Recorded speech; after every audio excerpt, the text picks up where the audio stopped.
네, 이번 경제인 방북 명단에서 가장 눈에 띄는 건 이재용 삼성전자 부회장입니다.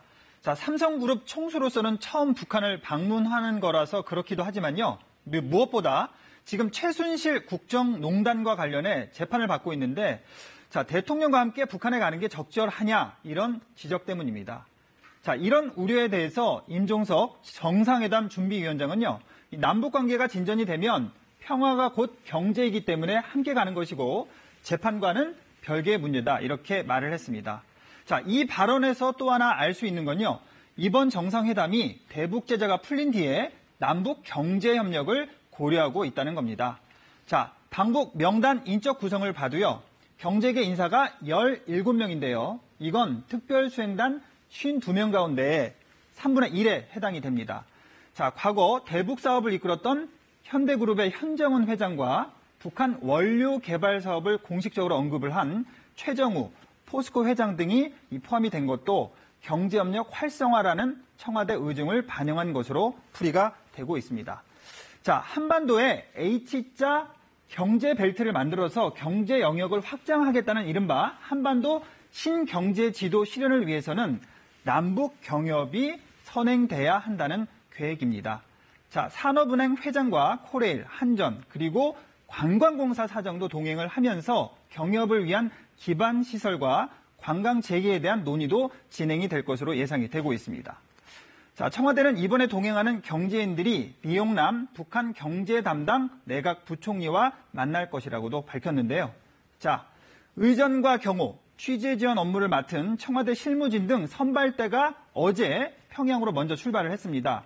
전체 방북단의 절반 규모인 90여 명인데요. 자, 육로를 통해서 어제 낮 12시 15분쯤에 평양에 도착을 해서 통신시설을 설치를 하고요. 상황실을 만드는 작업도 완료를 했습니다.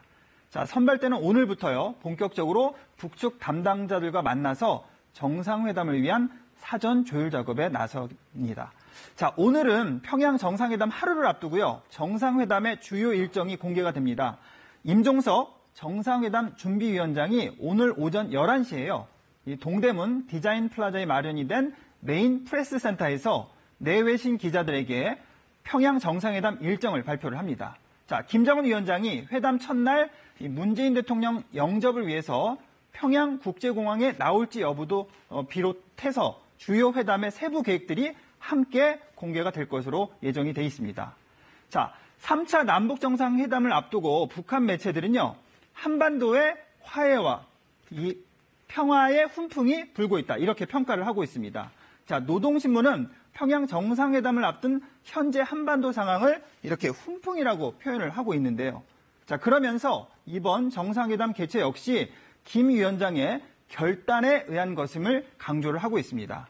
자, 북한 주민들에게 평양 정상회담의 당위성을 알리기 위한 건데요. 또 노동신문은요. 남측에서도 이번 회담이 한반도의 비핵화와 남북 협력에 획기적인 계기가 될 것으로 보고 있다. 이렇게 주장을 했습니다. 이런 언급도요. 정상회담에서 한반도 비핵화에 대해서 논의를 한다는 사실을 전하면서 이 비핵화 의지도 간접적으로 표명을 한 것으로 평가가 되고 있습니다. 자, 이런 점에서 볼 때요. 북한이 그동안 미국과 마찰을 빚었던 이 핵물질과 핵시설 등의 신고에 대해서도 어느 정도 정상회담을 앞두고 결단을 내린 것 아니냐 이런 분석도 전문가들 사이에 나오고 있습니다. 친절한 뉴스였습니다.